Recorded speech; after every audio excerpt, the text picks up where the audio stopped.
Hi friends, സവാളയൊന്നും വഴറ്റി സമയം കളയാതെ വളരെ പെട്ടെന്ന് നല്ല ടേസ്റ്റി ആയിട്ടുള്ള മുട്ടക്കറി ഉണ്ടാക്കിയാലോ. ഒരു കുക്കറിലേക്ക് സവാള അരിഞ്ഞതും പച്ചമുളക് അരിഞ്ഞതും തക്കാളി അരിഞ്ഞതും കുറച്ച് ഇഞ്ചി വെളുത്തുള്ളി അരിഞ്ഞതും ആവശ്യത്തിന് ഉപ്പും മഞ്ഞൾപ്പൊടിയും ലേശം വെള്ളവും ഒഴിച്ച് അടച്ചു വെച്ച് നമുക്കൊരു 3 വിസിൽ കേൾപ്പിക്കാം. അപ്പോഴത്തേക്ക് നമ്മുടെ സവാളയൊക്കെ ഇവിടെ നല്ലതുപോലെ വെന്ത് കിട്ടും.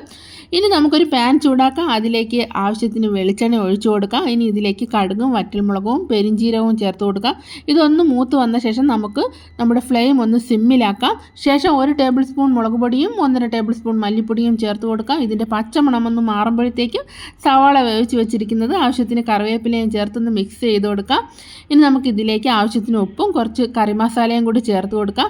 ഇനി നമ്മൾ വേവിച്ച് വെച്ചിരിക്കുന്ന മുട്ടയും കൂടി ചേർത്ത് ഒരു 2 മിനിറ്റ് കുക്ക് ചെയ്താൽ നല്ല ടേസ്റ്റി ആയിട്ടുള്ള മുട്ടക്കറി ഇവിടെ റെഡി ആയിട്ടുണ്ട് കേട്ടോ. അപ്പോൾ എല്ലാവരും ഇങ്ങനെ ഒന്ന് ഉണ്ടാക്കി നോക്കണം കേട്ടോ. അടിപൊളി ടേസ്റ്റാണ്. അപ്പോൾ വീഡിയോ ഇഷ്ടപ്പെട്ടാൽ ലൈക്ക് ചെയ്യുക. അടിപൊളി റെസിപ്പികൾക്കായിട്ട് നമ്മുടെ ചാനൽ ഒന്ന് സബ്സ്ക്രൈബ് കൂടി ചെയ്തേക്കണേ.